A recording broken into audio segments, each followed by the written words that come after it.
Hello viewers, আসসালামু আলাইকুম। রাঁধুনির হাতের কাজ ইউটিউব চ্যানেলে আপনাদের সবাইকে স্বাগত। আজকে আমি আপনাদের তৈরি করে দেখাবো কচু পাতা দিয়ে লোনা ইলিশের বড়া। এই রেসিপিটা অনেকেই অনেকভাবে বানিয়ে থাকে, তবে আজকে আমি আপনাদের যেইভাবে রেসিপিটা তৈরি করে দেখাবো এটা হচ্ছে আমার কাছে সবচাইতে বেস্ট একটা পদ্ধতি। তো এর জন্য আমার লাগবে লোনা ইলিশ, মরিচ, কচু পাতা আর রসুন। তো প্রথমে আমি এখন কচু পাতাটাকে সংরক্ষণ করে পরিষ্কার পানি দিয়ে ভালোভাবে ধুয়ে নেব।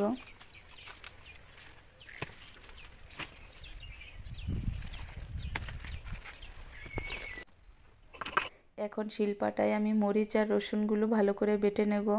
আপনারা ইচ্ছা করলে ব্লেন্ডারে ব্লেন্ড করে নিতে পারেন, তবে আমার মনে হয় শিলপাটায় বেটে নিলে বড়াটার টেস্টটা যেরকম পাওয়া যায় ব্লেন্ডারে ব্লেন্ড করলে ঠিক সেরকম টেস্টটা পাওয়া যায় না। তবে আপনারা এইভাবে মশলাটাকে বেটে বা ব্লেন্ড করে টিফিন বক্সে ভরে আপনারা ফ্রিজ আপ করে অনেক দিন রেখে দিতে পারেন এবং মাঝে মধ্যে অল্প পরিমাণে বের করে বড়াটা বানিয়ে নিতে পারেন। তো আমার মশলাটা বাটা হয়ে গেছে, এখন আমি একটা বাটিতে উঠিয়ে নেব।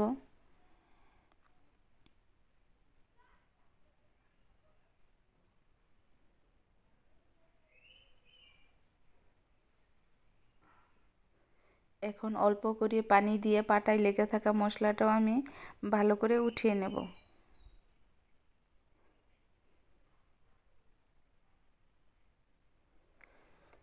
এখন আমার লাগবে হচ্ছে পেঁয়াজ কুচি, আর লাগবে লোনা ইলিশটাকে আমি ছোট ছোট টুকরো করে কেটে নেব।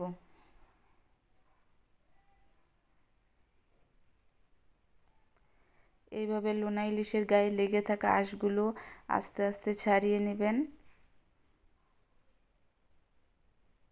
তারপর টুকরো করে নেবেন। আপনারা যে যেরকম টুকরো খেতে চান বড় ছোট করে নেবেন, তবে আমি একটু সাইজে বড় বড় টুকরো করে নিয়েছি, কারণ আমার শ্বশুর একটু বড় টুকরো খেতেই পছন্দ করে।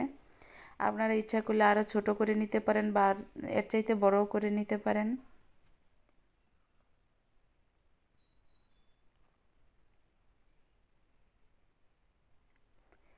এখন আমি পেঁয়াজগুলো কুচি করে নিচ্ছি।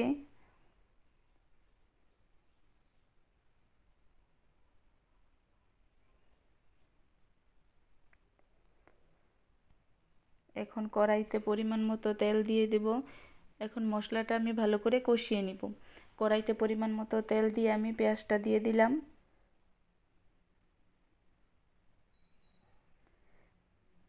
এখন নেড়ে চেড়ে এর মধ্যে দিয়ে দিব আমি অল্প পরিমাণ লবণ, কারণ লবণের পরিমাণটা বেশি দেওয়া যাবে না, কারণ লোনা ইলিশে এমনিতেই প্রচুর পরিমাণ লবণ থাকে, এই কারণে অল্প করে লবণটা দিতে হবে।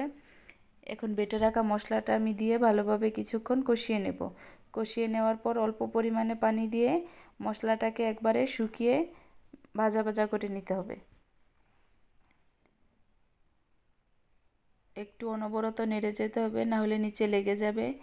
এখন আমি একটা একটা করে বড়াটা রেডি করে ফেলবো। প্রথমে আমি কচু পাতাটাকে বিছিয়ে অল্প পরিমাণে মশলা দিয়ে ভিতরে লোনা ইলিশ দিয়ে বড়াটাকে পেঁচিয়ে নিলাম। এখন আমি আপনাদের আরেকটা দেখিয়ে দিচ্ছি।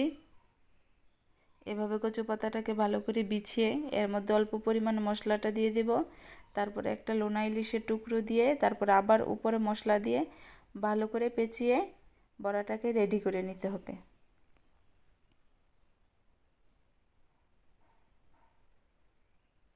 এইভাবে মুড়িয়ে নিতে হবে, না হলে মশলাটা ভিতর থেকে বেরিয়ে যাবে।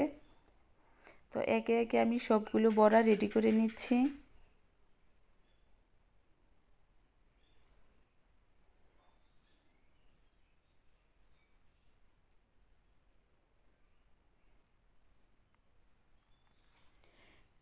এখন চুলায় একটা কড়াই বসিয়ে এর মধ্যে আমি পরিমাণ মতো তেল দিয়ে দিব।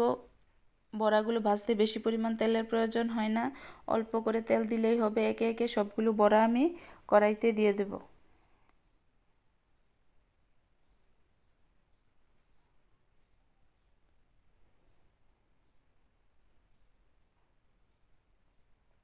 সবগুলো বড়া আমার দেওয়া হয়ে গেছে। এখন অল্প আছে বড়াগুলো একটু সময় নিয়ে ভেজে নিতে হবে।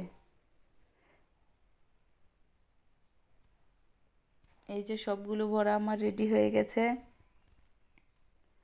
দেখুন দেখতেই কতটা সুন্দর লাগছে।